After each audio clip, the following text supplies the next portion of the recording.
तो दोस्तों स्वागत है आपका हमारे नए पॉडकास्ट में। और इस पॉडकास्ट में हम करने वाले हैं दोबारा से एस्ट्रोलॉजी की बात, बहुत ज्यादा डीप में। और फिर से हम लेके आए हैं आचार्य लव भूषण को। स्वागत है सर आपका। थैंक यू जी, धन्यवाद सर। कैसे हैं आप?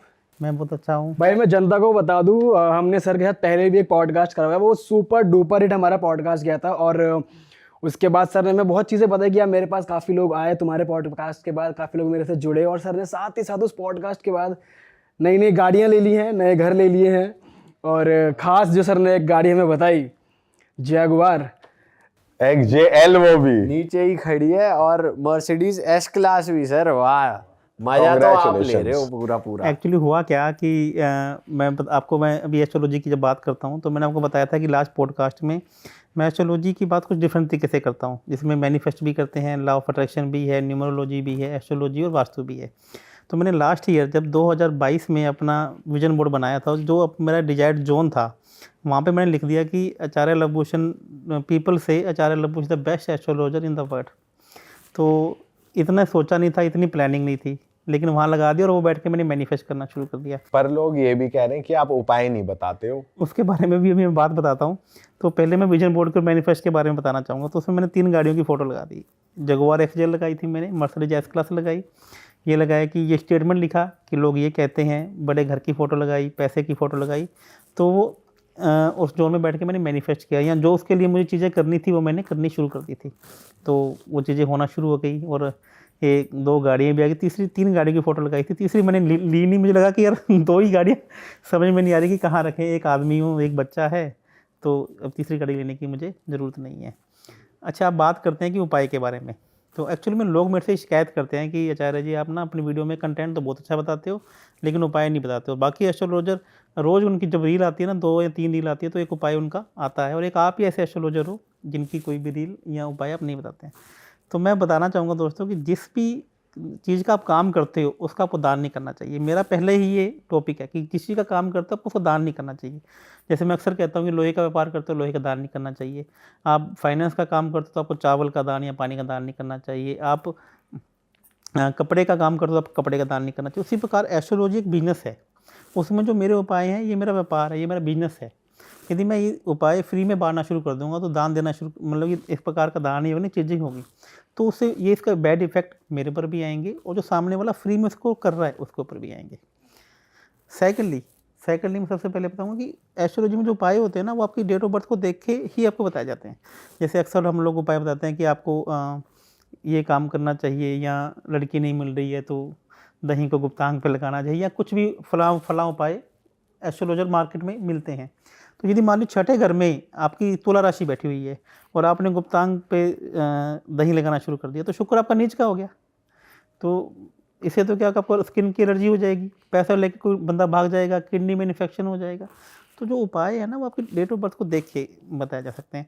आप उसमें थोड़ा सा ना इस चीज़ को समझिए। मैं ये चाहता हूँ कि आज की डेट में जो एस्ट्रोलॉजी को इतना सस्ता कर दिया, इतना इसका मजाक उड़ाया जा रहा है, तो ये नहीं उड़ना चाहिए। इसलिए मैं उपाय जनरली नहीं बताता हूँ, मैं सिर्फ प्रिकॉशन बताता हूँ। अच्छा, तो उपाय भी जनरल नहीं होते कि हर कोई कर पाए, कुंडली के हिसाब से ही दिए जाते हैं उपाय भी। कुंडली देखिए, आप एक बात बताइए कि जब भी किसी को हार्ट की समस्या आ जाती है, क्या कभी कोई डॉक्टर कहता है कि आप कैंची ले लो और ये ले लो, आप इसको सीने को ऐसे काट दो, फिर ऐसे करके टैंक लगा लो तो यदि आपको ऐसा तरीके के उपाय करने हैं तो ये तो एस्ट्रोलॉजी उस ऑपरेशन से भी बड़ी चीज़ है। आपने, अब लोग अक्सर कहते हैं कि राहु आपका 12वें घर में बैठा हुआ है, तो आप 12 नारियल पानी में तैरा दो, या राहु आपका 11वें घर में बैठा हो तो ये उपाय कर दो। अरे हो सकता है कि वो फॉरेन से रिलेटेड काम करता हो, और जैसे ही उसने राहु 12 सूखे जल प्रवाह किए, उसका तो काम हो गया। आप बात समझिए। तो दूसरी बात, ये चीज़ उपाय, मेरे कहने का मतलब है कि एस्ट्रोलॉजी को हल्के में नहीं लेना चाहिए। सबसे बड़ी बात, मेरी बात कहने की यही है। और भाई मैं वैसे पॉडकास्ट को आगे चलने से पहले मैं जनता को बता दूं, सर ने हमें कुछ बहुत इंटरेस्टिंग बातें बताई कि जिस बारे में इस पॉडकास्ट में बात करने वाले हैं। सबसे पहले तो सर ने बताया आपको अगर IPS IAS बनना है तो सर देखकर बता दें कि आपकी कुंडली वैसी है या नहीं है। सर ने ये बताया कि अगर आपको यूट्यूबर बनना है, फॉलोअर्स वाला काम करना है, तो सर वो भी आपकी कुंडली देखकर बता देंगे। और साथ ही साथ इस पॉडकास्ट में हम बात करने वाले हैं वशीकरण की, आगे चल के हम बात करेंगे, बट उससे पहले अभी जो इस टाइम सबसे ज़्यादा अट्रैक्टिव टॉपिक है वो है IPL, जो आपने बोला कि वेडिंग हुई है। तो भाई मैं कह रहा हूँ अपनी जनता से हेडफोन लगा लो, बहुत बढ़िया पॉडकास्ट होने वाला है। और ओवर टू यू सर। अब आप मुझे ये बताइए, जब आप हमसे ऑफ कैमरा कह रहे थे कि आईपीएल में कौन सी टीम जीतेगी, कौन सा प्लेयर बढ़िया परफॉर्म मतलब सर करेगा। कह रहे थे कि ओनर्स से मैं कमिट कर सकता हूँ कि टीम जितवा दूंगा, और सचिन तेंदुलकर से ये कमिट कर सकता हूँ कि बेटे का सिलेक्शन करा दूंगा। इससे तो कोई तगड़ी बात ही नहीं है सर, ये कैसे कह दिया? दावा आप कैसे कह सकते हो सर? देखिए, पहली बात मैं ये इसलिए कह सकता हूँ कि मान लीजिए आईपीएल की 10 टीमें हैं, तो इसका मतलब 10 की 10 टीमों में ये कैलिबर तो है ना कि इसमें से एक टीम आईपीएल जीत सकती है। सभी के सभी खिलाड़ी अच्छे हैं। तो ऐसा ही क्यों हो रहा है कि एक टीम तो बार बार जीत रही है और एक टीम एक बार भी नहीं जीती है? तो इसका मतलब कहीं ना कहीं या तो उसके ओनर के लक में कोई ना कोई प्रॉब्लम है, या उसके ऑफिस में कोई ना कोई प्रॉब्लम है। तो कहीं ना कहीं ऐसी कुछ समस्या तो है ही है ना। प्लेयर तो अच्छे हैं ना, सभी ने खरीदे हैं। ऐसे तो है नहीं कि एक टीम ऐसी हो जो अपने कह दें आप कि सब इसने तो शुरू में भविष्यवाणी कर दी। जैसे आपने कहा था भी, एक बार राजस्थान ने सबसे पहले आईपीएल जीता था, तो लोग कह रहे थे कि ये तो कभी जीतेगी ही नहीं, तो उस टाइम जीता था। तो इसका मतलब कहीं ना कहीं लक उसका काम कर रहा था। तो मैं आपको बताता हूँ, एस्ट्रोलॉजी एक युद्ध है। जैसे भगवान श्री राम ने रावण पर लंका पर जाने से पहले एक हवन किया था, एक पूजा की थी भगवान शिव की, उसी प्रकार आईपीएल भी एक युद्ध है। इसको भी जीता जा सकता है। जैसे एक हम बड़े बड़े राजा महाराजा थे, किसी भी युद्ध में जाने से पहले अपने अस्त्रों शस्त्रों की पूजा करते थे, अपनी जो सेम आर्मी है उसकी पूजा करते थे, उसकी देखभाल कैसे करवाते थे। उसी प्रकार से यह भी एक युद्ध है। उसमें हम एस्ट्रोलॉजर जो ओनर हैं उनको चार्ट को एनालिसिस करेंगे। खिलाड़ियों को चार्ट को एनालिसिस नहीं करने की जरूरत है, सिर्फ ओनर के चार्ट को एनालिसिस करेंगे, उनके ऑफिस को एनालिसिस करेंगे। और यदि हम चीज़ों को बारीकी से बात कर सकते हैं, कुछ मैंने अभी अपने रिसर्च के अंदर कुछ ऐसे ऐसे मंत्र मैं जाके लोगों से मिला हूँ, इंडिया के अंदर ही नहीं वर्ल्ड के अंदर, जिन्हें ऐसी ऐसी उपाधियाँ हासिल हैं, मैं देख कर हैरान हूँ। वो मंत्रों का जाप, वो हवन, वो पूजा मैंने अपने लिए की, मैं उसके जो रिजल्ट्स मैं देखे हैरान हूँ। मतलब कि कैसे आदमी को सफलता मिलती है, मतलब आप बिलीव नहीं कर सकते। एक एग्जाम्पल से बताना चाहूँगा। गर्मी पड़ रही है बहुत ज़्यादा, आपको गर्मी को दूर करना है, या तो आप ठंडे स्थान पर जाइए या आप अपने रूम में एसी लगाइए। तो इसका मतलब गर्मी को दूर करने के तरीके तो है ना। अब आपका लक आपके पास नहीं है, ये चीज़ें वो आपके पास नहीं है। या तो आपका लक बहुत अच्छा है, आपकी किस्मत बहुत अच्छी है, आप आईपीएल में फंटासी कर रहे हैं, गेम पे पैसे के पैसा जीत रहे हैं, या आप हार रहे हैं। तो एक तो लक अच्छा है और एक का लक ख़राब है। तो लक, इसका मतलब इस चीज़ का जो निदान है, समस्या का निदान हमारे ही एस्ट्रोलॉजी में, हमारे ही शास्त्रों में बताया गया है। ओके, तो आप ये कह रहे हो कि ओनर्स जो देख रहे हैं, अगर कोई ओनर को जानता भी है तो सर का रिकमेंडेशन वहाँ तक पहुँचा, और अगर सर 10 के 10 आ गए नहीं, कि हमें जितवा दो, तो जो सबसे ज्यादा पैसे देगा सर उसकी बात करेंगे। हम एक को ही लेंगे, ये कन्फर्म है। यदि हमारे पास कैसे एक चूज से करोगे आप उसमें जो से? पहले आएगा या जो पहले बात करेगा। अच्छा, ऐसे नहीं कि जो पैसे देगा ज्यादा। देखिए, एक्चुअली में क्या होता है, मेरे लिए मुझे ऐसा लगता है कि पैसा सब कुछ नहीं है। पैसा मुझे कमाना है, इसमें कोई डाउट नहीं है, ठीक है, पैसा का मेरा ड्रीम है। लेकिन पैसे के लिए मैं अपना कभी भी ना अपना मतलब सूर्य आत्मा को नहीं गिराता हूँ पैसे के लिए। जैसे मैंने अभी इलेक्शन आए थे, मैं किसी का नाम नहीं लूँगा, बहुत सारे एमपी एमएलए का मैंने अभी 3 चुनाव हुए थे ना, अभी चुनाव हुए जितवाया थे, मतलब आपने? जितवाया है, या कोई लोग जीते हैं। हाँ, मैं किसी का नाम नहीं लूँगा, मैं अपने प्लेटफॉर्म पे किसी का भी फीडबैक नहीं डालता हूँ, ठीक है। आप मेरा अकाउंट स्टेटमेंट चेक कर सकते हो, मैं महीने के 5 से 6 लाख रुपए जीएसटी जमा करवा रहा हूँ। तो आपको आइडिया लग जाएगा कि हम कितने पैसा कमा रहे हैं। लेकिन हम किसी भी बंदे का मैं ना फीडबैक नहीं डालता हूँ, किसी के साथ ये फ़ोटो नहीं डालता हूँ कि मैं तेरा वास्तु कर रहा हूँ, तो जीता है तो मेरी वजह से जीता है। लेकिन मैं ये कहता हूँ कि मैं जो जीता है वो भी जानता है, जिसका मैंने किया मैं भी जानता हूँ।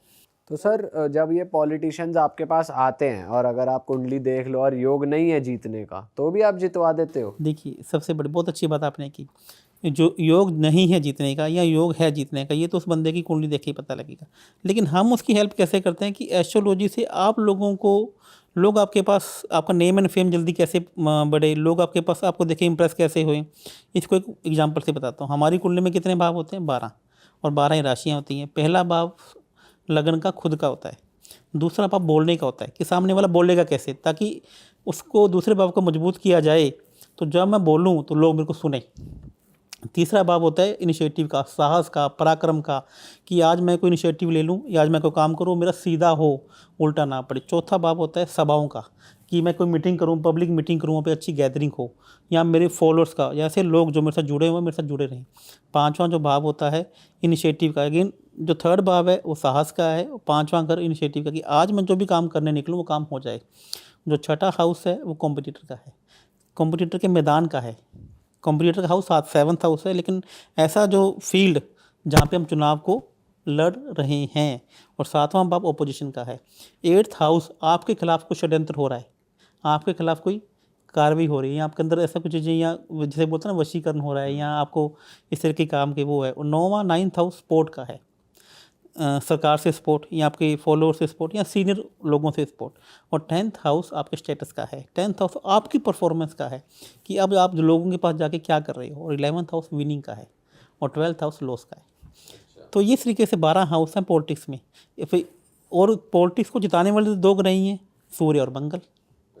बाकी अभी अक्सर लोग ये कहते हैं कि राहु आपको करोड़पति बनाता है, राहु आपको करोड़पति बना देता है। तो राहु और केतु की तो राशियाँ ही नहीं है, वो किसी को क्या करोड़पति बनाएंगे और क्या करोड़पति बनाएंगे।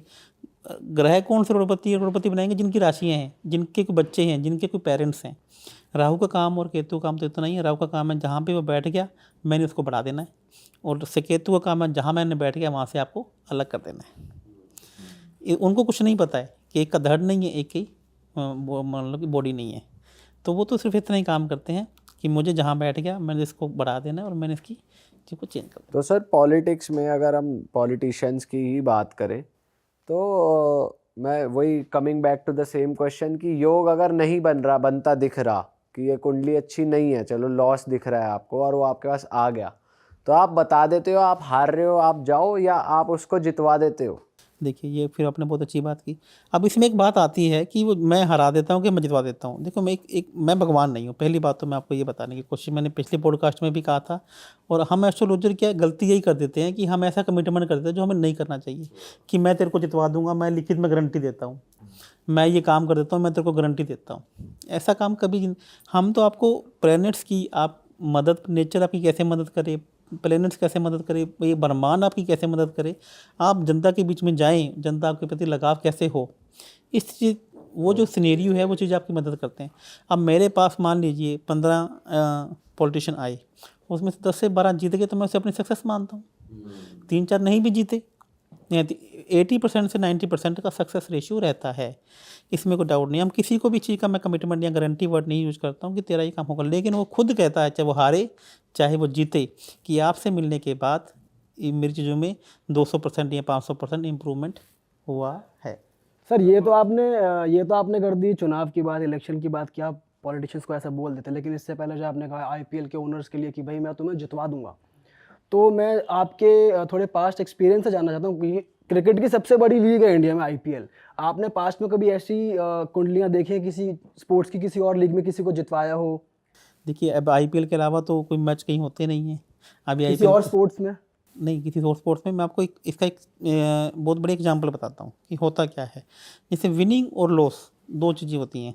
अब मैं आपको बताऊँ युद्ध कैसे जीता जा सकता है, चीज़ें कैसी अपनी फेवर में लाई जा सकती हैं, मेरी चीज़ें कैसे मेरी फेवर में, मैं इन चीज़ों को जानता हूँ। और ये भी मेरे लिए भी एक नया एक्सपीरियंस है कि मैं एक आईपीएल में काम करना चाहता हूँ। मैं आपके चैनल के माध्यम से ये कहना चाहूँगा कि एक आईपीएल की टीम मेरे को मिल जाए तो हम उसके लिए इस बात का ये कर सकते हैं कि हम अपनी फ़ीस को 2 भागों में ले सकते हैं, कि पहली तो काम करने के पहले और दूसरी आईपीएल जीतने के बाद। ओ क्या बात है, मतलब गारंटीड तो है। बहुत तगड़ा दावा हाँ, तो मैं ये कहता हूँ, मेरे पास, मैंने आपको बताता हूँ, मैंने पिछले कुछ टाइम पे ऐसे लोगों की मुलाकात की, आपके पॉडकास्ट आने के बाद की बात कर रहा हूँ मैं। अब उसमें भी बहुत अच्छे रिजल्ट हमें इसके अंदर देखने के अंदर मिले हैं। तो वो चीज़ें तो वही है ना, मैं आपको कहना चाहता हूँ कि एक बिजनेस मेरा सफल हो जाए। मैं आज यहाँ से बिज़नेस करने जा रहा हूँ यूरोप में, मैं बिज़नेस करने जा रहा हूँ इंग्लैंड के अंदर, तो मेरा काम सफल हो जाए, वो भी एक युद्ध है, वो भी कंपटीशन है, कि ताकि आज एक मैं व्यापार कर रहा हूँ, मैं अकेला तो नहीं हूँ, 10 लोग और भी हैं जो मेरे साथ में काम कर रहे हैं। मैं एक बिड लगाने जा रहा हूँ, तो क्यों मेरे को ही बिड निकले, क्यों मेरा ही काम बने, जबकि वहाँ 10 लोगों ने किया। तो वैसे ही आईपीएल है, इसकी कोई परिभाषा अलग से नहीं है। पर जीतने के लिए सर ये भी तो होता है कि टीम में चलो एक होता है ना कि सबका एक जैसी मोटिवेशन है, कोई एक दूसरे को ऊपर नीचे नहीं खींच रहा, मतलब सब एक साथ चल रहे हैं, तो वो भी आप लेके चलोगे साथ में कि भाई टीम ओवरऑल सही निकल के आ रही है अगर कोई आता है आपके पास तो? बिल्कुल लेके चलेंगे, सब कुछ लेके चलेंगे, और आप ऐसी ऐसी चीज़ें इसमें हम काम करेंगे जो आज तक इंडिया के इतिहास में नहीं हुई। अच्छा, एस्ट्रोलॉजी के अंदर तो मतलब प्लेयरों को भी एक तरीके से आप, उनको भी एक तरीके से ये होगा कि कंट्रोल करना हो गया। किसी प्लेयर की कुंडली में हारने का योग है, उसे बाहर करवा दोगे? नहीं नहीं नहीं नहीं सब्स्टिट्यूट में बैठ सबसे गया। बड़ी बात मैं पहले ही बता रहा हूँ कि हम प्लेयर्स को छुएंगे भी नहीं, प्लेयर्स की कुंडली को देखेंगे भी नहीं। हमें क्या करना है, हमें सीधा ओनर की बात करनी है। क्योंकि लक किसका काम कर रहा है, ओनर्स का काम कर रहा है। और ज़्यादा से ज़्यादा हम उसके कैप्टन की कुंडली को विश्लेषण करेंगे, जो टीम का कैप्टन है वो और जो मालिक है वो, उनकी कुंडली को और उनके एस्ट्रोलॉजी और वास्तु का एनालिसिस करेंगे न, उसके बाद ज़्यादा हम बाकी 1-to-1 प्लेयर की कुंडली को एनालिसिस नहीं करेंगे। टीम वीम को नहीं छेड़ेंगे सर। और सर जो ये फैंटेसी पे टीम बनाते हैं वो उनको भी गाइड कर देते हो आप? देखिए, मैं इसमें एक बात बताना चाहूँगा कि मैं आज के युवाओं को पहले तो एक मैसेज देना चाहूँगा कि पैसे के पीछे नहीं भागो, आपको परफेक्शन के पीछे भागना चाहिए। किसी भी तरीके की जो स्पेकुलेशन है, सट्टा है, ये आज के युवाओं को, यूथ को इस तरफ नहीं जाना चाहिए। आपको मेहनत करनी चाहिए, मेहनत से पैसा कमाना चाहिए। हाँ, इस चीज़ के योग होते हैं कि आपका पैसा जुआ, सट्टा, लॉटरी से आएगा। अब देखिए कि जब जैसे जुआ, सट्टा, लॉटरी आप लोग लगाते हैं तो 1% पैसे लोगों को बनते हैं और 99% लोगों को लगते हैं। तो आप अपना चार्ट चेक करवाइए कि मेरे को जुआ, सट्टा, लॉटरी से पैसा आने के योग हैं कि नहीं है। नहीं, ऐसा नहीं होना चाहिए कि दूसरे को देख के आपने भी फंटेसी में 10 लाख लगा दिए, 50 लाख लगा दिए और फिर आप आचार्य भूषण जी के पास आए हो कि सर मैं 10 करोड़ के कर्जे में, मुझे फटाफट निकाल दो। देखो, ये कोई बात नहीं है। तो आप अपने पहले योग देखिए कि आपको उससे पैसा आने के योग हैं या नहीं है। और सर यूट्यूब के लिए भी कह रहे थे आपकी, यूट्यूब के लिए भी एक स्पेसिफिक वो होता है कि आप बता सकते हो कि भाई तुम्हारे फॉलोअर बढ़ेंगे नहीं बढ़ेंगे, चैनल अच्छा चलेगा नहीं चलेगा, इसका क्या वो रहता है? सेम सभी के लिए जो जितने 12 भाव है ना, ये सब के लिए अलग अलग हैं, लेकिन उसको स्पेसिफिक मैंने इसके अंदर बहुत सारा रिसर्च की है। इसमें ऐसे क्रिकेट के प्लेयर के लिए बताऊंगा अभी आपको, पहले यूट्यूब के लिए बता देता हूँ। जैसे आप लोग बोलने का काम कर रहे हो, आपके लिए यूट्यूब का काम है, बोलने का काम है, आपके फॉलोअर्स बढ़ रहे हैं, तो इसका मतलब है कि जो बोलने का काम है, मैंने अभी क्या बताया था, सेकंड हाउस। और जो सोशल मीडिया जितना भी ऑनलाइन प्लेटफॉर्म है, ये थर्ड हाउस से देखा जाता है। आपके फॉलोअर नहीं बढ़ रहे या बढ़ रहे हैं तो ये फोर्थ हाउस से, सोशल मीडिया थर्ड हाउस से और फॉलोअर्स फोर्थ हाउस से। आपको नई रील बनाना चाहते हो, आपको नया पॉडकास्ट करना चाहते हो, आपको कोई नई एक्टिविटी करना चाहते हो, फिफ्थ हाउस से। आपके जो कॉम्पिटिटर है, सिक्स्थ हाउस से। सेवन्थ हाउस आपका अपोजिशन है। एट्थ हाउस लॉस, आपने काम किया, नुकसान हो गया। नाइन्थ हाउस है कि आपकी आज मैं पॉडकास्ट की मीटिंग कर रहे हैं, ये हमारी मीटिंग तभी हो रही है जब हमारा थर्ड हाउस और नाइन्थ हाउस एक्टिवेट है। यदि आप थर्ड हाउस और नाइन्थ हाउस हमारा एक्टिवेट नहीं होगा, एक कभी खराब होगा, तो हम ये पॉडकास्ट नहीं कर रहे होते, मतलब नहीं कर रहे होते। आप कभी कभी देखते हो ना कि आप जयपुर से दिल्ली मुंबई फ़्लाइट पे जा रहे हो, आपकी फ़्लाइट मिस हो जाती है या सामने वाला की मीटिंग में आता ही नहीं है। तो मैं तो ये भी कह सकता हूँ कि आप बता के कि आप फ़ोन करेंगे, सामने वाला फ़ोन उठाएगा कि नहीं उठाएगा, क्योंकि थर्ड नो एक्टिवेट है या नहीं। आप मीटिंग में जाएंगे तो मीटिंग सक्सेस होगी कि नहीं होगी। आप मीटिंग में जाएंगे, सामने वाले ने किस रंग के कपड़े पहने होंगे, सामने वाले की बॉडी में कहाँ कहाँ मार्क्स होंगे, निशान होंगे। अच्छा, ये सब भी बता ये सब एस्ट्रोलॉजी में, इसमें कोई चमत्कार नहीं है। मैं आपको ये कहता हूँ, ये एक साइंस है। जैसे एक डॉक्टर है, हार्ट का डॉक्टर है, वो पूरा का पूरा सीना फाड़ देता है, बाद में पैरों की एक नली निकालता है और आपके सीने में आर्टरी में लगा देता है। तो क्या आप कर सकते हो? क्या डॉक्टर ही कर सकते? डॉक्टर ही कर सकता है। तो मैं आपको यही कहना चाहता हूँ कि एस्ट्रोलॉजी, आपने जो उपाय की बात की थी ना, इसको इतना हल्के में ना लो। पर सर फ़ोन उठाना अब कैसे आ जाता है एस्ट्रोलॉजी में? फ़ोन, ये 3 नौ का संबंध है। यदि आपकी कुंडली में 3 और 9 का नहीं संबंध बनता, आप बहुत बार आप देखोगे कि बहुत से लोग हैं, किसी जब मीटिंग करने के लिए जाते हैं, मोस्टली मीटिंग उनकी होती नहीं है, तो उनका मतलब 3 से का संबंध 9वें करते हैं, उनका अच्छे से नहीं बन रहा होता। सर अगले का फ़ोन साइलेंट पे है, कहीं बिजी है, नहीं उठाया अगले ने। हाँ, तो यही तो कह रहा हूँ ना, उस टाइम आपका 3 और 9 का एक्टिवेट नहीं हो रहा, तभी तो नहीं उठा रहा। जैसे साइलेंट पे ऐसे नहीं उठा रहा। अरे आप बात सुनिए, आपकी उस टाइम पे आपके वो योग नहीं बन रहे हैं। हाँ, दोनों रीज़न है। नहीं, वो रीजन यही है कि आपका 3 नौ का संबंध नहीं बना रहा, तभी उसका फ़ोन साइलेंट पे और तभी वो नहीं उठा पा रहा। जैसे ही आपका 3 नौ से संबंध बनेगा, वो फ़ोन उठाएगा और आपसे बात भी करेगा। हमारी का 3-9 संबंध है या हमारा का 3 और उसका 9? दोनों। उसका भी 3-9 और हमारा भी 3? नहीं, जो फ़ोन कर रहा है, जो फोन कर रहा है जो फ़ोन कर रहा है उसका 3 नौ का संबंध बनना चाहिए, तभी सामने वाले से मीटिंग होगी और मीटिंग सक्सेस होगी या नहीं होगी। अच्छा, अभी IPL की बात ही करता हूँ। अभी मेरे पास 2-4 कुछ खिलाड़ियों की आई हुई है, कुंडली आई हुई है, भी जिनका सिलेक्शन टीम में नहीं हो रहा है, कुछ का IPL में नहीं हो रहा है या किसी का खिलाड़ी में नहीं हो रहा है। तो मैं उसकी कुंडली देख के बता देता हूँ कि ये 2020 का खिलाड़ी है या वनडे का खिलाड़ी है या टेस्ट का खिलाड़ी है, ये रन आउट ज़्यादा होता है, ये स्टंप आउट ज़्यादा होता है या कैच आउट ज़्यादा होगा। इतनी डिटेल में? देखो, क्योंकि 5वें का संबंध यदि 8वें के साथ में 11वें के साथ बन जाता है तो मतलब है कि आदमी हिट खेलेगा। अच्छा। और 5वें का संबंध सिर्फ 10वें और 11वें से बनता है तो बंदा नॉर्मल खेलेगा। तो ऐसे जो बंदा है वो टेस्ट का खिलाड़ी होगा, कौन 2020 का होगा और कौन वनडे का होगा। तो ये दिन के हिसाब से भी होती है कि जैसे मैच इस दिन पे है तो उस दिन की कुंडली देखी जाए, इतना चेंज होता है या आप ओवरऑल ही देख के बता दो, जो बचपन से बनी हुई है उसी में ही देख के कुंडली तो बता बचपन दोगे? से देख के मालूम चलेगा।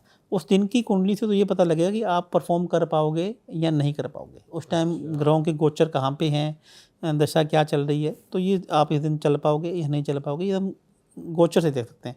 लेकिन ये तो कुंडली जो ग्रह बन गए टाइम के अकॉर्डिंग, वो तो बन गए। वाह सर, आप तो बहुत डीट। इसी प्रकार आप आईएएस एजुकेशन सेक्टर पे चलते हैं अब थोड़ा स्पोर्ट्स से।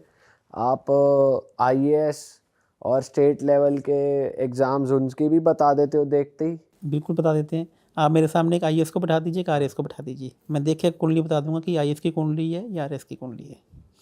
देखिए क्या होता है कि मैं एक ऐसा बच्चों के ऊपर सेमिनार भी करना चाहता हूँ, ऐसे बच्चों के बात भी करना चाहता हूँ कि अभी देखिए कि लोग एक दूसरे के बच्चों को देखा देखी आईएएस के में वो लोग सब दुनिया आईएएस की ओर भाग रही है, जबकि हो सकता है कि उसका स्टेट लेवल का जो एग्ज़ाम है वो पहली बार में क्लियर हो जाए।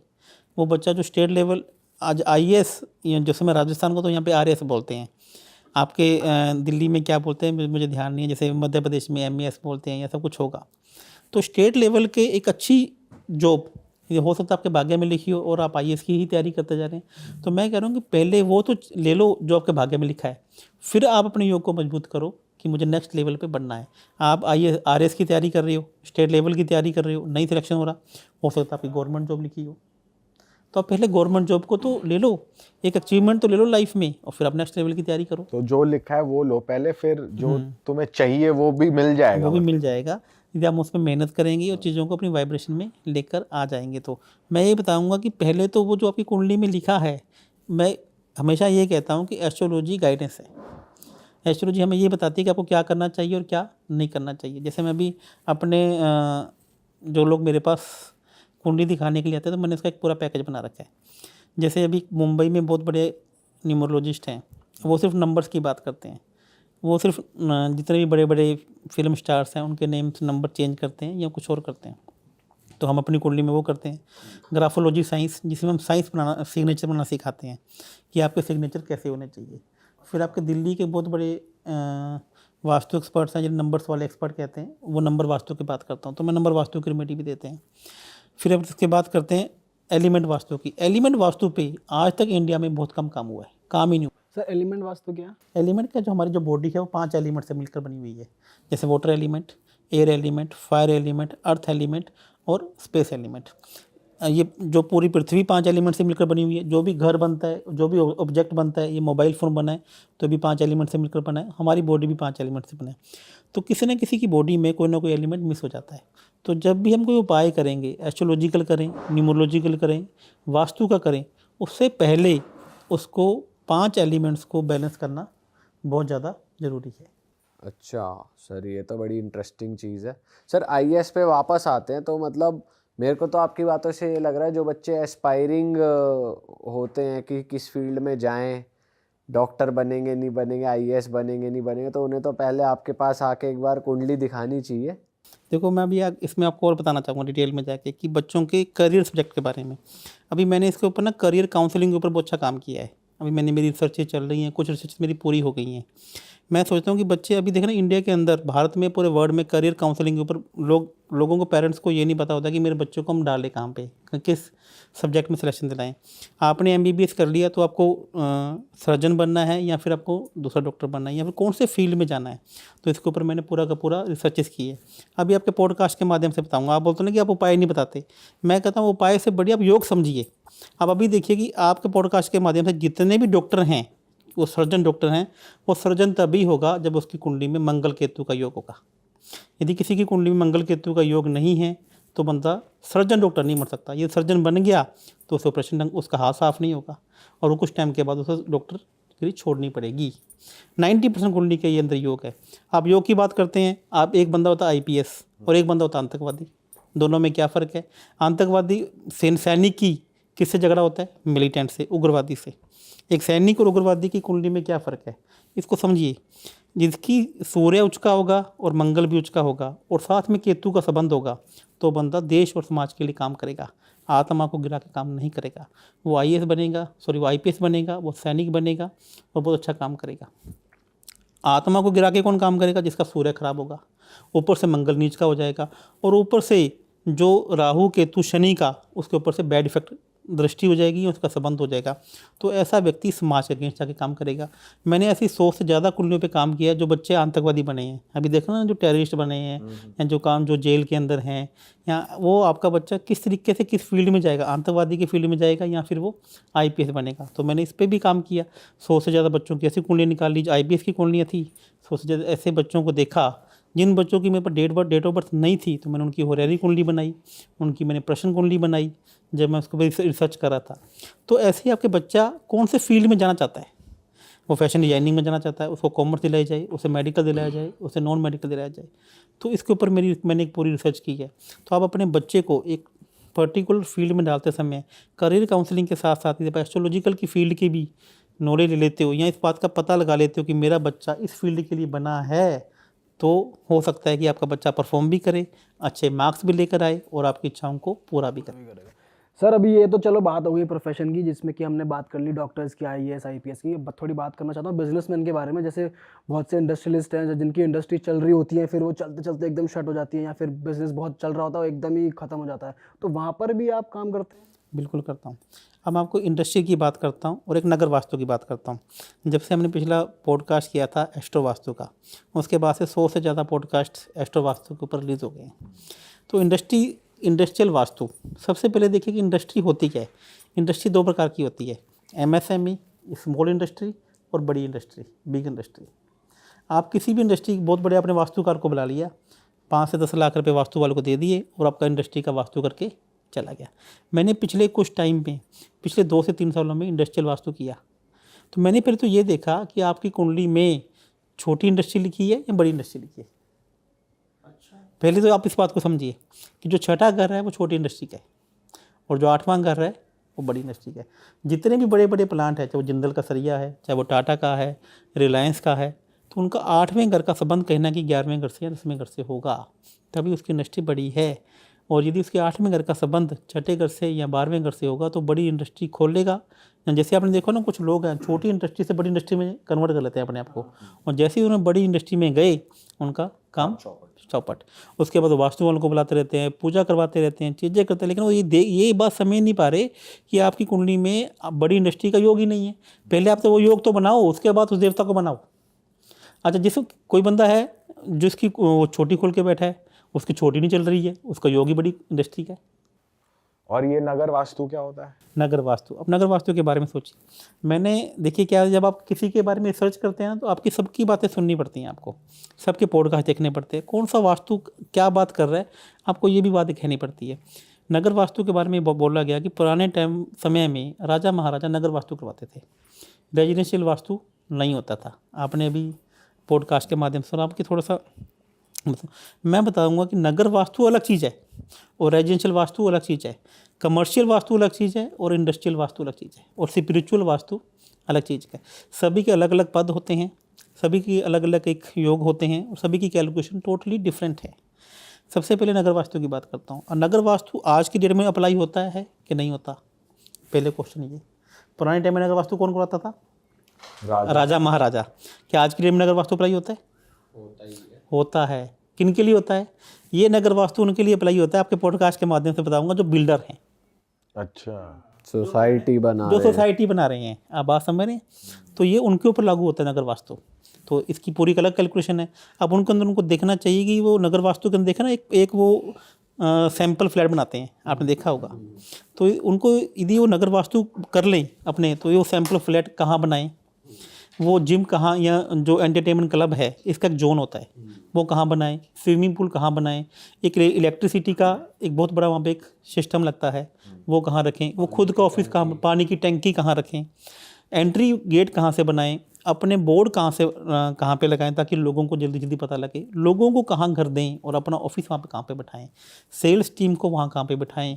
तो ये पूरी की पूरी कैलकुलेशन है, इसे नगर वास्तु कहते हैं। मैंने पिछले पॉडकास्टों में 3-4 पॉडकास्टों में देखा, कोई कह रहा है कि सर साउथ वेस्ट में नहीं बैठना चाहिए, कोई कहता वेस्ट में नहीं बैठना चाहिए, कोई कहता नॉर्थ में बैठना चाहिए।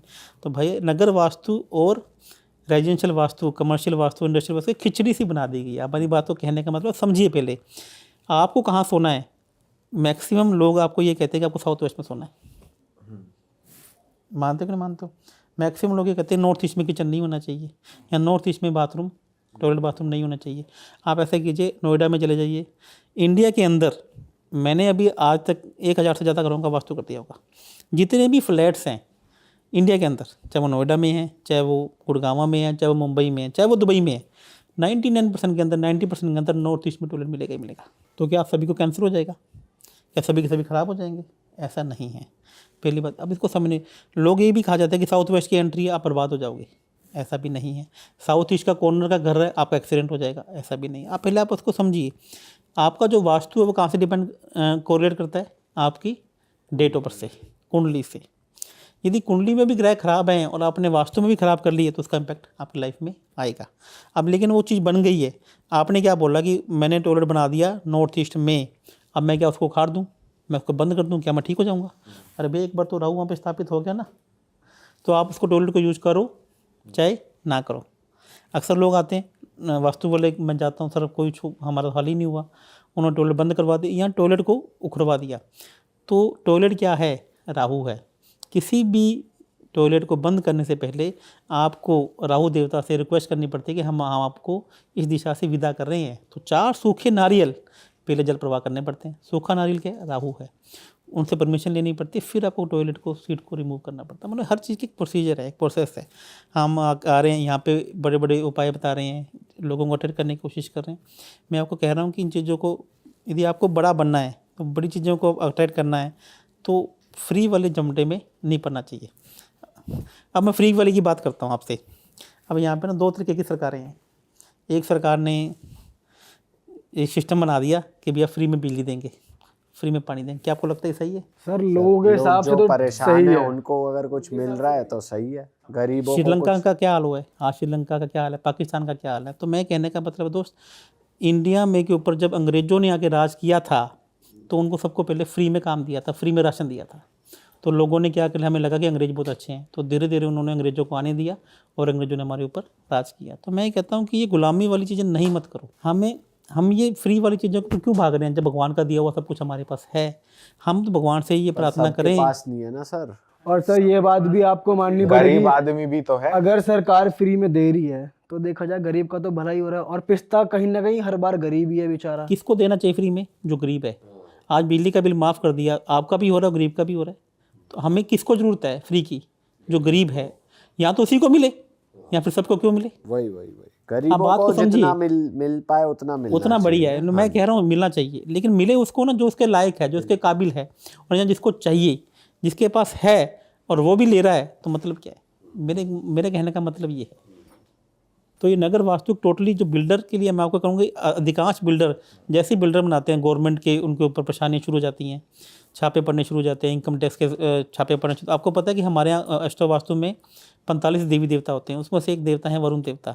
यदि वो नाराज़ हो जाएं तो ईडी, सीबीआई, इनकम टैक्स के छापे आपके ऊपर पड़ने शुरू हो जाते हैं।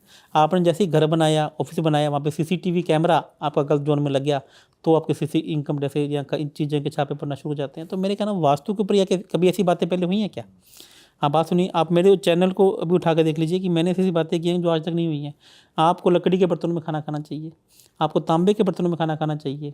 कब खाना चाहिए ये एलिमेंट देख के पता लगता है। यदि आपकी बॉडी में अर्थ एलिमेंट नहीं है तो आप तांबे के बर्तनों में खाना खाओ। यदि आपकी बॉडी में वुड एलिमेंट नहीं है तो आप लकड़ी के बर्तनों में खाना खाओ। आपकी बॉडी में एयर एलिमेंट नहीं है, स्पेस एलिमेंट नहीं है, तो आपको हफ्ते में सैटरडे को लोहे के कढ़ाई में हलवा बना के खाना चाहिए। कैंडल लाइट डिनर की बात करते हैं अक्सर। कैंडल लाइट डिनर किसका कंसेप्ट है? डेटिंग का है, डेटिंग का है, फॉरेन का है, आपको लगता है? जबकि कैंडल लाइट डिनर इंडिया का कंसेप्ट है। अच्छा, इंडियन शास्त्रों में लिखा गया है। उन्होंने बोला है कि जिसका मंगल खराब है, जिसके पेट में समस्या है, जिसके रिलेशनशिप की समस्या है, उसको कैंडल लाइट डिनर करना चाहिए। पर जब कैंडल लाइट डिनर के लिए पार्टनर भी तो होना चाहिए, या वो अकेले ही बैठ के नहीं, कर ले? दोनों बातें अलग होती हैं। जब आपके पेट की समस्या तो पार्टनर क्या करेगा, और जब आपके पार्टनर के साथ रिलेशन की समस्या है तो पार्टनर काम करेगा। आज मैं बताता हूँ, किसी भी समस्या का 9 के 9 ग्रह हैं, तो एक बात बताइए कि ऐसा कौन सा प्लेनेट है जो लोन, कर्जे, दुश्मनी, मुकदमेबाजी कराता है? 99% आपको एस्ट्रोलॉजर बोलेंगे कि राहु करवाता है, जबकि मैं बताना चाहूँगा कि ये मंगल करवाता है। मंगल जब अमंगल हो जाता है तब कर्जा देता है, तब दुश्मनी देता है, तब कोर्ट केस करवाता है, तब ये एक्सीडेंट करवाता है और तब ये मृत्यु करवाता है। मंगल की 2 राशियाँ होती हैं, कौन कौन सी? मेष राशि और वृश्चिक राशि। मेष राशि अच्छी अग्नि है और 8 नंबर राशि शमशान की अग्नि है। आपको पता है कि जितने भी इंडिया के अंदर पेट्रोल, एलपीजी या गैस सिलेंडर या इस तरीके का जो डीजल या पेट्रोल का काम करते हैं, वो कौन सी राशि से देखा जाता है? आप ही बताओगे। वृश्चिक राशि से। 3 प्रकार के जल होते हैं, एक पीने वाला जल, एक जो नीचे वाला ज़मीन के अंदर का जल है वो कौन सा जल है? कच्चा तेल। और एक जल कौन सा है? समुद्र का जल, जिसे कोई पी नहीं सकता, जिस पे आज तक भी काम चल रहा है। इसको पीने का पानी बहुत ही कम लोगों ने बनाया है, लेकिन सक्सेस है कि नहीं मालूम नहीं है। तो उसको एस्ट्रोलॉजी से कैसे देखते हैं? 4 नंबर राशि कर्क राशि है, जिसे हम पीने वाला पानी कहते हैं। 8 नंबर राशि वृश्चिक राशि है, जिसे हम कच्चा तेल कहते हैं। और 12 नंबर राशि धनु राशि मीन राशि है, जिसे हम समुद्र की राशि कहते हैं। और मीन राशि को घमंड वाला पानी भी कहा जाता है, क्योंकि गुरु जब भी शिक्षा ज़्यादा हो जाती है तो गुरु को क्या हो जाता है? घमंड हो जाता है, गुरु को ईगो हो जाती है। तो समुद्र को ईगो वाला पानी, घमंड वाला पानी कहा जाता है, क्योंकि देखो ना समुद्र कितना बड़ा है, वो फिर भी किसी के काम नहीं आता है। वो पानी हो ना तो नहाने के काम आ रहा है, ना बर्तन धोने के काम आ रहा है, ना वो पीने के काम आ रहा है। सर वैसे मैं ये सुन रहा हूँ और देख रहा हूँ कि जो बाकी एस्ट्रोलॉजर्स कहते हैं 90% ऑफ द एस्ट्रोलॉजर्स, आप उनसे थोड़ा अलग बता रहे हैं कि हाँ मेरा ये मानना है। और मैं आपको बता दूँ, हमने एस्ट्रोलॉजर से ये बात करी कि भाई अगर रिलेशनशिप में हस्बैंड वाइफ की या गर्लफ्रेंड वाइफ की लड़ाई होती है तो वो उन्होंने अपने अपने उपाय बताए हैं। तो मैं आपका जानना चाहता हूँ, आप उसमें डील करते हैं? बिल्कुल डील करता हूँ। एस्ट्रोलॉजी एक ऐसा प्लेटफॉर्म है जहाँ पे सभी क्षेत्र में आपको डील करना पड़ता है। तो सबसे पहले मैं आपको ये बताना चाहूँगा कि रिलेशनशिप का कौन सा हाउस है? 5th house, love and relationship का। और 7th हाउस क्या है? उसको मेंटेन करने का, स्किल एंड रिलेशनशिप का। लव का हाउस कौन सा है? 5th house. और स्किल एंड रिलेशनशिप का हाउस कौन सा है? 7th house. 7th हाउस में काल पुरुष की राशि कौन सी है? 7 नंबर, तुला राशि। 7th हाउस तुला राशि, और वास्तु में साउथ वेस्ट। ठीक है। अब आप ये देखिए कि बहुत से लोग हैं, लड़कियां अक्सर आपको क्या कहती हैं कि सर सामने वाला ना मेरे को समझता नहीं है। जबकि जब तुला राशि में चंद्रमा बैठा हो तो वो अपने आप को एक्सप्रेस नहीं कर पाती लड़की कि मैं क्या कहना चाहती हूँ, और कहती क्या है कि सामने वाला मुझे समझता नहीं है। तुला राशि में मंगल बैठा हो तो रिश्तों में बहुत ज़्यादा तलखी आ जाएगी, बहुत जल्दी गर्माहट पैदा हो जाएगी, आपकी एक्सपेक्टेशन सामने वाले से बहुत जल्दी हो जाएगी। तुला राशि के अंदर सूर्य बैठा हो, आपका पड़ोसी से झगड़ा हो जाएगा, आपके पिताजी से रिलेशन नहीं बनेंगे, आपके बॉस से रिलेशन नहीं बनेंगे। तो तुला राशि के अंदर शनि बैठा हो तो यदि 2 पार्टनर है, एक जना कम रोमांटिक होगा, क्योंकि शनि देवता क्या है, उनको कोई रोमांस से मतलब भी नहीं। और तुला राशि में शुक्र बैठा होगा तो दोनों रोमांटिक होंगे, आदमी मिलने जुलने वाला होगा। और तुला राशि में राहु बैठा होगा तो सामने वाला पार्टनर आपको झूठ बोलेगा, आपसे मिस्टीरियस बात करेगा, आपसे बात घुमा फिरा के करेगा। और वहाँ पे केतु बैठा हो तो सामने वाला पार्टनर आपसे सच बोलेगा। तो मेरे कहने का मतलब आप योग समझिए, मतलब कुंडली से आप बता दोगे कि बता ये देंगे। मैं बोल आपको ये बताता हूँ कि आप दूसरे हाउस में कौन सा ग्रह बैठा है, मैं आपको बताऊँगा। आपको खट्टा पसंद है, आपको मीठा पसंद है, आपको तीखा पसंद है, आपको नॉनवेज पसंद है, आपको स्ट्रीट बोर्ड पसंद है, मीठा का भी पता चल जाएगा सर। सब पसंद आ जाएगा कि आपको कड़वा पसंद है कि कौन सा पसंद सर है। आपके पास तो कोई कुंडली लेके आ जाए, आप तो उसका एक्सरे कर दोगे। पूरा एक्सरे कर देता सर हूँ आप भाई। उससे राज भी खोल देंगे मुझे लग रहा है। मैं अभी क्या राज खोलने की बात अभी पॉडकास्ट के माध्यम से नहीं कहना चाहता हूँ। बहुत सी फीमेल्स मेरे पास आती हैं, मुझे बोलती हैं कि मेरे हस्बैंड का ना किसी और जगह चक्कर। कहीं और चल रहा है सिस्टम। तो मैं बोलता हूँ मैडम ज़्यादा मत कीजिए कि आपका भी चल रहा है। अच्छा ये भी तो सही है तो सर। देखिए मैं उसको ये तक बता देता हूँ कि आपकी लाइफ में शादी से पहले कितने रिलेशनशिप रहेंगे, शादी के बाद कितने रहेंगे, और अभी आपका चल रहा है कि नहीं चल रहा है। मैं उसकी कुंडली देख के ये बता देता हूँ। आप मेरे जितने भी क्लाइंट्स हैं आपको उसको फीडबैक ले। अभी कल ही मैं दिल्ली में था, रेडिसन ब्लू में रुका तो एक लड़की आके बोली कि सर मेरे 2 रिलेशनशिप चल रहे हैं, मैं किसके साथ जाऊँ। तो मैंने बोला कि जिससे तरह भी रिलेशनशिप चल रहा है वो उसकी हाइट लंबी होगी, देखने में सुंदर नहीं होगा, और उसके आपका एज का डिफरेंस होगा 5 से 7 साल का। और जिससे आपकी शादी होगी वो दिखने में सुंदर होगा, वो बिजनेसमैन होगा। पहला जॉब बताया था, दूसरा मैंने कहा बिजनेसमैन होगा। तो कहते सर दोनों लड़कों की सेम नेचर है जैसा आपने बताई है, तो शादी किससे होगी? मैं कहा जिस उससे होगी जिससे आपको मैंने बताई है। इससे आपका रिलेशनशिप चलेगा, इससे आपकी शादी होगी। तो ये आपकी कुंडली से देख के पता है कितने आपके अफेयर होंगे, अफेयर सक्सेसफुल होंगे या नहीं होंगे, सामने वाला आपको छोड़कर जाएगा या नहीं जाएगा। अब एक बात सुनिए, आपकी शादी हो गई है, शादी होने के बाद 3 तरीके के योग बनते हैं कि सामने वाला बंदा आप पे कोर्ट केस करेगा, या आपका बिजनेस पार्टनर है, या सामने वाला बंदा आप पे ब्लैक मैजिक करेगा या वशीकरण करेगा, या सामने वाला बंदा ना तो आप पे कोर्ट केस करेगा ना ब्लैक मैजिक वशीकरण करेगा, होता है कि ब्लैक मैजिक करेगा या नहीं करेगा या तांत्रिक के पास जाएगा, या फिर आपको छोड़ कर चला जाएगा। बताओ ये भी कुंडली में है कि सामने वाला तांत्रिक के पास जाएगा? हाँ बिल्कुल जाएगा। अभी बताता हूँ कैसे। अभी ये योग है आपकी कुंडली में, योग। आप अपनी कुंडली खोलिए, मैं एक बोलता हूँ कि आप अपनी कुंडली खोलिए, कुंडली चेक कीजिए। 7वां घर हमारे रिलेशनशिप का होता है। 7वें घर का मालिक यदि 12वें घर में बैठ जाए तो सामने वाले पार्टनर और उसके ऊपर गुरु की नज़र या गुरु की दृष्टि ना हो, गुरु का संबंध ना हो, तो सामने बंदा आप पे कोर्ट केस करेगा। मुझे बंदा आता है पूछने के लिए कि सर ऐसा करके मेरे को हमारा रिलेशनशिप इशू है। तो मैंने कहा अभी रुक जा, थम जा, अभी तो मेरे को बताने दे। तो मैंने कहा भैया इसने तेरे पे केस कर रखा होगा। तो दूसरे वाले को बताता हूँ भी तेरे पे केस नहीं कर रखा, इसने तेरे पे ब्लैक मैजिक कर रखा है या ब्लैक मैजिक करने की कोशिश कर रहा है, क्योंकि छठे घर का मालिक तो 7वें घर का मालिक दूसरे घर में बैठ गया तो 8वां घर का मालिक हो गया। और 12वें घर में चला जाए तो वो बंदा, अब उसका मन चेंज हो जाता है, क्या मेरे को आपके साथ में नहीं रहना है, मुझे आपकी आदतें पसंद नहीं हैं, या वो बंदे को दूसरा बंदा उसको लाइक करने लग गया। और ना तो आप पे कोर्ट केस करेगा, ना ब्लैक मैजिक तांत्रिक के पास जाएगा, लेकिन अब वो आपके साथ रहना नहीं चाहता है। सर मैं ये जानना चाहता हूँ, सिंस आप इतने बढ़िया एस्ट्रोलॉजर हैं और एकदम सटीक तरीके से आप बता रहे हैं, जो भी ये पॉडकास्ट देख रहे हैं उनका पार्टनर उन पे चीट कर रहा है या फिर नहीं कर रहा, उसकी भी एक आप बता दो तरीका, अगर वो मैं जान ले। बिल्कुल अभी बता देता हूँ तरीका। देखो मैं ये कह रहा हूँ, योग बताता हूँ। देखो आप उपाय की बात मत कीजिए, उपाय तो आप मेरे से जब मिलेंगे तब मैं आपको बताऊंगा। या तो उसका चक्कर चल रहा है कहीं या फिर वो चीट कर रहा है, उसका एक तरीका बता दो ताकि लोग जान लें। देखिए मैं आपको ये बताता हूँ, मैंने अभी एक रील भी बनाई है इसके ऊपर कि सामने वाला बंदा आपके लिए ईमानदार है कि नहीं है, कौन सा गवर्नमेंट ऑफिसर पैसे लेके काम करेगा या ईमानदार से काम करेगा, और कौन सा पार्टनर सामने वाला लड़की देखेगा या लड़का लड़की देखेगी या लड़की लड़का देखेगा तो उसका मन विचलित हो जाएगा। ये एक कौन सा ग्रह डिपेंड करता है, 99% एस्ट्रोलॉजी क्या बोलेंगे कौन सा ग्रह करता है, आप बताओ। आप एक गैस तो कीजिए। आप ही बताओ। शुक्र, मंगल, राहु। 99 एस्ट्रोलॉजी बोलेंगे जिसका राहु खराब है वो करेगा, जबकि मैं कहता हूँ कि राहु नहीं करता ये काम सूर्य करता है। आत्मा का कारक ग्रह कौन सा है, सूर्य। आप पढ़ लीजिए ना, गूगल कीजिए ना, आपको करने की जरूरत नहीं है कि राहु किसका ग्रह है, रिलेशनशिप का, राहु डिजिटल मीडिया का, राहु आत्मा का ग्रह कारक ग्रह ही नहीं है। सूर्य के साथ में सूर्य नीच का है, तुला राशि में सूर्य नीच का होता है, 7वें घर में सूर्य नीच का होता है, 8वें राशि में सूर्य नीच का होता है, तो ऐसा व्यक्ति अपनी आत्मा को घेर के काम कर लेगा। लेकिन कब घेरेगा तब जब उसके साथ में राहु केतु या शनि की या तो दृष्टि हो या उसके साथ में संबंध बनाएगा, तब ऐसा लोग अपने पार्टनर को धोखा देगा, अपनी वाइफ को धोखा देगा, अपने संबंधों को धोखा देगा।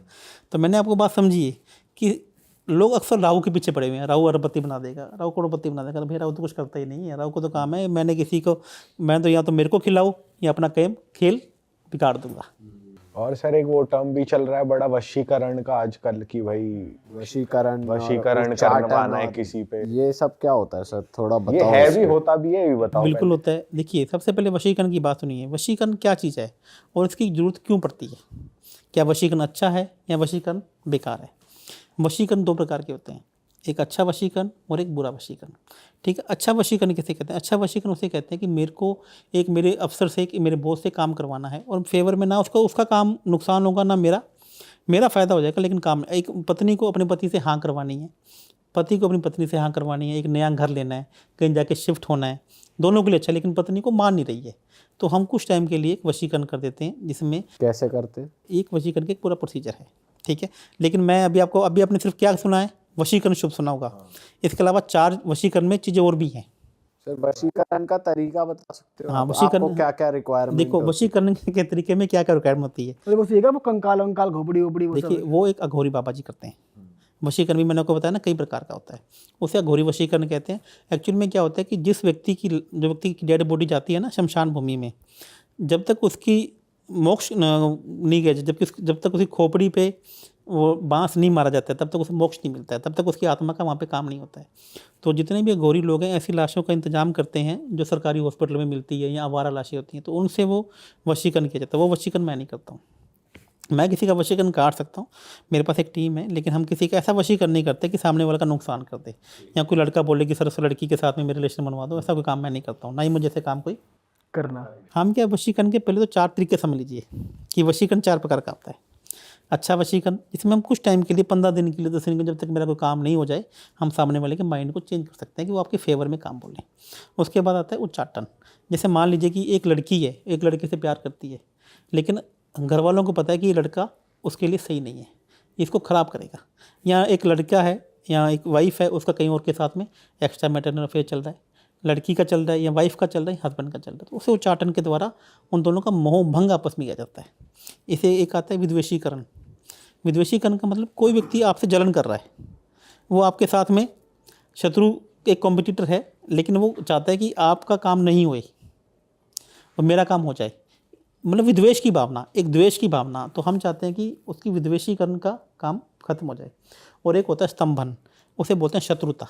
अब एक बंदा है वो आपको मरने मारने पे तैयार है, वो हथियार लेके बैठा है कि मैं तो भैया तेरे को मारूंगा, मैं तेरे को गोली मारूंगा चाहे कुछ भी हो जाए, आपस में शत्रुता होगी, एक बच्चे का काम होगा। तो ये स्तंभन के अंदर आता है, जिसमें हम उसका माइंड को चेंज करते हैं कि आपको माइंड नहीं, उसकी शत्रुता को ख़त्म करना है। तो 4 प्रकार का वशीकरण आता है। इसे मौन वशीकरण या अलग अलग वशीकरण के भी प्रकार हैं, स्तंभन के भी प्रकार हैं, उच्चाटन के भी प्रकार हैं।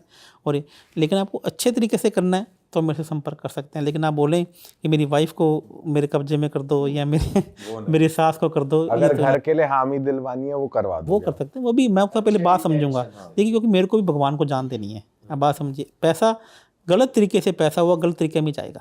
सही बात है। आप बात समझिए, मुझे अपने बच्चों को ऐसी कोई हैप्पी क्राइम मनी नहीं देके जानी।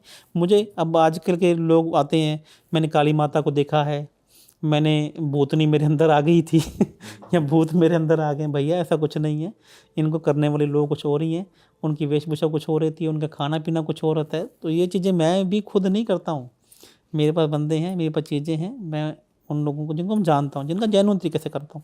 क्योंकि मैं जानता हूँ इस बात को कि 90% एस्ट्रोलॉजर का बुढ़ापा अच्छा नहीं होता है। कितने एस्ट्रोलॉजर जो 5 लाख महीना कमा रहे हैं, और मैं आपको बता रहा हूँ कि मैं 5 लाख रुपये GST भर रहा हूँ। फिर आपके पास तो बहुत है। तो भैया बहुत है तो मैं कोई ऊपर थोड़ा ना लेकर आया हूँ, प्रकृति ने तो दिया है। मैं आपको यही तो कहना चाहता हूँ कि वो चीज़ें अपनाइए। मुझे लगता है कि जो पैसा सही तरीके से पैसा कमाया वही आपका है, वही आपके पास रुकेगा, वही आप आगे बच्चों को देके जाओगे, वही संस्कार देके जाएगा। आज तक ये इतिहास है कि चौथी पीढ़ी पैसा बरकरार नहीं रख पाएगी। चाहे आप किसी भी राजा की देख लो, किसी बड़े से बड़े सेठ की देख लो, चौथी पीढ़ी से ज़्यादा पैसा आपके ऊपर नहीं रुकेगा। तो हमें ऐसा काम क्यों करना है दोस्त? हम आए हैं, शास्त्रों में लिखा गया है। मैं तो आज अभी सुबह से उठता हूँ। अच्छा, मैं आपके पॉडकास्ट के बारे में बताना चाहता हूँ। पिछली बार मैंने क्या लिखा था अपनी स्टेटमेंट में कि 2023 में पीपल से कि Acharya Lavbhushan is the best astrologer in the world. अभी मैंने अपनी स्टेटमेंट में जो पूजा की है वो ये लिखी 2024 में कि जो भी जातक आचार्य लवभूषण जी के पास आए उसका काम हो जाए, पर उसका सर काम बन काम जाए। तब बने ना जब आप अटेंड कर पाओगे, क्योंकि अभी कंप्लेन आ रही है कि भूषण जी अटेंड नहीं करते हैं। सर खास ना इसको पिछले कैसे पॉडकास्ट टैकल के बाद करोगे आप? माना पिछले पॉडकास्ट पे आपने 12 लाख व्यूज दे दिए, उसके बाद आपके पास क्लाइंटेज बहुत बढ़ गई, लेकिन आप अटेंड क्यों नहीं कर पाए सर? देखो, ये बात आपने सही की है। अच्छा हुआ ये क्वेश्चन आपने आज ले लिया। मैं बताऊंगा कि मैंने क्या स्टेटमेंट डाली थी कि Acharya Lavbhushan best astrologer in the world. हुआ क्या, मैंने उसकी पूजा भी की, एक मैनिफेस्ट भी किया। आपको मैंने बताया कि चीज़ों को पूरा करने का भी एक तरीका होता है, हमने इसको लागू करने की कोशिश की। लेकिन मुझे इतना नहीं पता था कि ये चीज़ें जो मैंने आपको बताया, एक विशेष पूजा मैंने लास्ट ईयर की थी, विशेष मंत्रों के साथ में की थी। ठीक है, तो अभी मैं आपको बताता हूँ, मेरे पास कोई भी क्लाइंट आता है तो उसे बोलता हूँ कि आपको 4 कंसल्टेंसी मेरी लेनी जरूरी है। पहली कंसल्टेंसी में उसे मैं सिंपल उपाय बताता हूँ, उसकी चीज़ों को ठीक करने की कोशिश करता हूँ। सेकेंड कंसल्टेंसी में जो अभी मंत्र को जो मैंने भी सिद्ध किया है या जो अपने ऊपर किया है उस पर बात करूँगा। थर्ड कंसल्टेंसी पे एक अलग जो प्रक्रिया है वो करूँगा। फाइनल में एक जो से कहते हैं कि अब तू रॉकेट में बैठ गया, तमाम अब काम तो अपना काम करने में लग जाएगा। चौथी में काम तमाम नहीं। चौथी में शिष्ट। तो जैसे वो कहता है, तो उसके बाद फिर मुझे पता है कि इसने 4 कंसल्टेंसी ले ली, अब वो मुझे ज़िंदगी भर छोड़ेगा नहीं। अब हुआ क्या, आपने बोला कि कमेंट आ रहे हैं। मैंने शुरू में एक एस्ट्रोलॉजर ने काम करता है तो कितने बंदे रखता है एम्प्लॉई? 5 रख लेता है, 3 रख लेता है। तो मैंने भी 3 रख लिए। अब भैया कॉल आनी शुरू की, ज़्यादा ओवरफ्लो आ गया। तो लड़कों ने, बच्चों ने क्या गलती की? मैं तो कहीं वास्तु करने गया हुआ था बाहर 15 दिन के लिए। अभी भी मैं पिछले 15 दिन से बाहर हूँ और आज ही आ रहा हूँ। तो बच्चों ने क्या कहना कर दिया, बच्चे क्या होते हैं उतना मैच्योर नहीं होते हैं। उन्होंने बोलना शुरू कर दिया कि सर आपकी कुंडली 5-7 दिनों में देख लेंगे। क्योंकि एक दिन में पहले एस्ट्रोलॉजर बस कितने क्लाइंट आते हैं, कोई 5-10 आ गए, 15 आ गए। तो अभी हमने क्या किया, मैं आपको बताता हूँ कि लोगों ने कहा है कि अनप्रोफेशनल। अभी हम प्रोफेशनल की बात करते हैं। पूरे इंडिया में नहीं, पूरे वर्ल्ड में मैं एस्ट्रोलॉजी का इतना बड़ा ऑफिस बना रहा हूँ जितना आज तक पूरे वर्ल्ड में नहीं बना है। मैं एस्ट्रोलॉजी के ऊपर एस्ट्रो विलेज बना रहा हूँ। अभी मेरे ऑफिस में जयपुर में खोल के देखोगे 3-3 हज़ार स्क्वायर फुट के 2 फ्लोर लिए हैं। अभी 30 लोग मेरे पास दिन रात काम कर रहे हैं। 25 से 30 लोग अभी जनवरी में ज्वाइन करेंगे, जिसमें मैं ऐसे ऐसे प्रोडक्ट्स लेके आ रहा हूँ जो आज तक एस्ट्रोलॉजी के इतिहास में नहीं बने हैं। आज तक इंडिया के इतिहास में जो शास्त्रों में लिखा तो गया है, लेकिन वो मार्केट में प्रोडक्ट अवेलेबल नहीं है। अब कैंडल लाइट डिनर की बात करता हूँ। आपने कहा था ना कि कैंडल लाइट डिनर करना चाहिए, तो जब भी कैंडल लाइट डिनर करें तो कैंडल कैसी होनी चाहिए? मोम की होनी चाहिए। उसकी शेप क्या होती है? सीधी होती है, गोल होती है। सीधी भी आप जितने, हाँ सीधी तो होती है, मोमबत्ती तो सीधी होगी। तो अभी मैक्सिमम जो कैंडल्स हैं मार्केट में, मैक्सिमम क्या कैंडल आती ही गोल हैं, राउंड गोल आती हैं। तो जो कैंडल के बारे में हमारे शास्त्रों में लिखा गया है कि कैंडल चौरस होनी चाहिए। चौरस मतलब चौकोर। स्क्वायर राइन कैंडल का मतलब कि डिनर करते भी हैं तो उतना ज़्यादा इम्पैक्ट आपकी लाइफ में नहीं आता है। तो कौन से कलर की कैंडल होनी चाहिए? 9 ग्रह हैं तो 9 अलग अलग कलर की कैंडल होनी चाहिए। तो आपके लिए जो रेमेडी है, आपके लिए काम कैसे करेगी, आपके लिए उपाय कैसे करेगा? जैसे आपने बोला कि नॉर्थ ईस्ट में आपके टॉयलेट बाथरूम आ गए या साउथ ईस्ट में आ गया, तो कौन सी कैंडल जलाते ही, कौन से कलर की जलाते ही आपका वो दोष खत्म हो जाएगा? ये हमारे अच्छा, ऐसा भी शास्त्र में, होता है? हाँ, तो ये चीज़ें सब लिखी हुई और हैं। वो भी आता है जैसे फ्रेग्रेंस भी आती है इसमें अलग अलग टाइप की, तो वो भी बंदे के हिसाब से लेनी फ्रेगनेंस भी आती है। इसमें मैं आपको बता रहा हूँ कि मैंने ऐसे ऐसे प्रोडक्ट अभी तैयार किए हैं।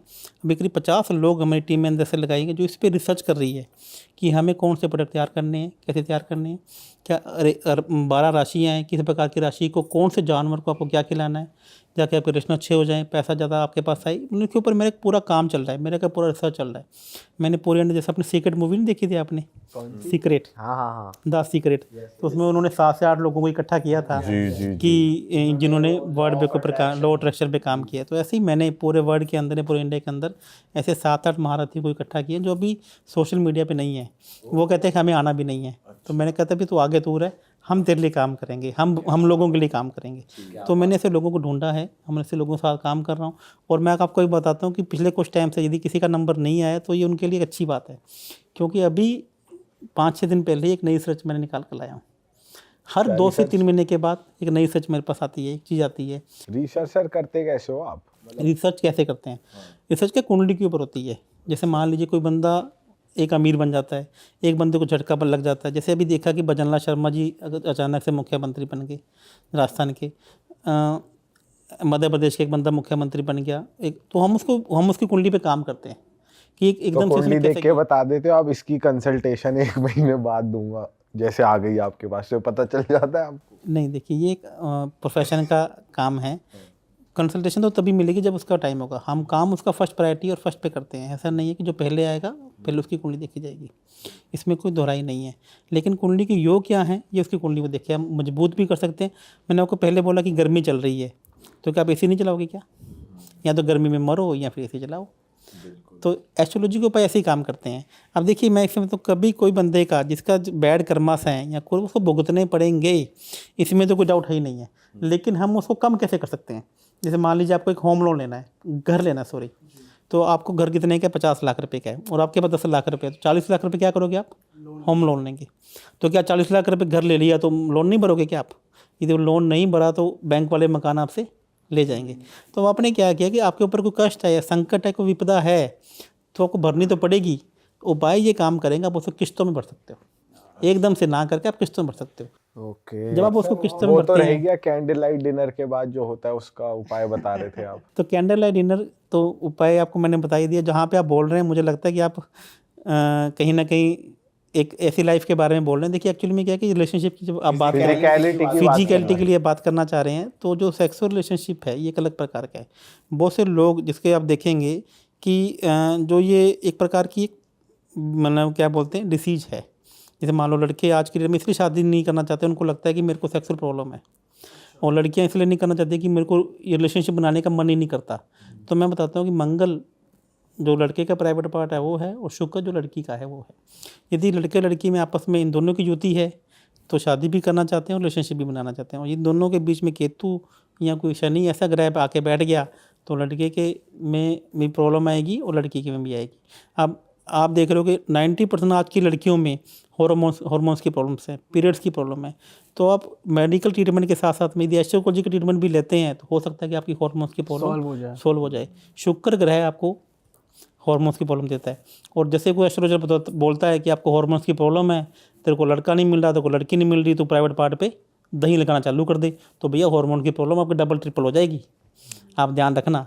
तो जैसे किसी का शुक्र नीच का है और वो जेनेटिकल पार्ट पे या प्राइवेट गुप्तांगों पे लगाया जा रहा है, या वो शुक्र को ऐसे रगड़ी जा रहा है, तो नीच तो पहले का ही है, वो और नीच का हो जाएगा। तो पुराने उपाय कभी भी आप ऐसे मत कीजिए। पर कर सकते हो, लेकिन जान के कर सकते हो। जान कि के करो ना भाई। अगर मेरे को सूट कर रहा है आपको सूट करा तो करो, कौन मना कर रहा है? आप फ्री वाले उपाय करोगे तो भैया ये शुक्र किडनी का कारग्रह भी है, कहीं किडनी ना फेल हो जाए, ये भी ध्यान रखना आप। उपाय मतलब कस्टमाइज आपकी कुंडली के हिसाब से, कुंडली के हिसाब से होंगे, कंसल्ट करके ही लें। ऐसा नहीं फ्री में बट रहे हैं तो फ्री में बन रहे हैं तो आप ले लो, ऐसा नहीं है। चलो जी भाई, बहुत ही ज़्यादा अच्छा पॉडकास्ट हुआ। और मैं जनता से कह दूं, सर ने इतने सटीक तरीके से, इतनी प्रिसाइजली आंसर किए हमारे क्वेश्चंस को, तो आप जान सकते हो कि सर कितने अप्रोप्रिएट है एस्ट्रोलॉजी में, कितने ज़्यादा प्रिसाइज हैं। तो भाई सर को रीच आउट करने के लिए सर के जितने भी लिंक्स हैं और वेबसाइट के और जो फ़ोन नंबर है सब डिस्क्रिप्शन में मैंशनड हैं। Please go and check it out और सर को प्लीज़ रीच आउट करें। सर आपकी समस्या ज़रूर सॉल्व करने वाले हैं। और मैं जनता से बोल दूँ कि आप लोग ये मर्चेंडाइज खरीद सकते हैं हमारी वेबसाइट से realitstore.com। यहाँ लिखा है स्पिरिचुअल, उरा तेरी, डरें जिम करें। और भी डिज़ाइंस और भी मल्टीपल कलर्स में आप देख सकते हैं हमारी वेबसाइट पे। और सर जाने से पहले कुछ कहना चाहते हैं आप? मैं जानने से पहले इतनी बातें करना चाहता हूँ कि दोस्तों, एस्ट्रोलॉजी, वास्तु और न्यूमरोलॉजी एक ऐसा ज़िंदगी का पार्ट है कि जिससे आप एक ऐसे रथ में सवार हो सकते हैं जो आपको अपने साथ में लेकर जाएगी।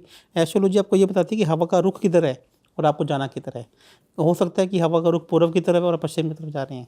एस्ट्रोलॉजी आपकी मदद करने के लिए आई है। एस्ट्रोलॉजी चमत्कार ऐसा नहीं है कि ये होती है, चमत्कार तब बोलने लग जाते हैं जब वो काम आपके सीधे होने लग जाते हैं। तो प्लीज़ इसको आप हल्के में मत लीजिए। ये आपका किसी भी हार्ट के ऑपरेशन से भी या कैंसर से ज़्यादा इंपॉर्टेंट एस्ट्रोलॉजी है। आप इसे, बच्चे का जन्म कब होना है, बच्चे का नाम क्या होना चाहिए। अब एक लास्ट में एक आपसे रिकमेंड कर लूँगा कि अभी मैं नाम के ऊपर भी बात की थी। गीता नाम की लड़कियाँ का बिहेव कैसा होगा, पूजा नाम की लड़कियों का बिहेव कैसा होगा, अशोक नाम के लड़के का बिहेव कैसा होगा। तो मैंने इसके ऊपर भी एक पूरी रील मैंने बना रखी है। आप मेरे यूट्यूब चैनल पर, इंस्टाग्राम चैनल पर जा सकते हैं, उसके बारे में पूरी डिटेल में जा सकते हैं।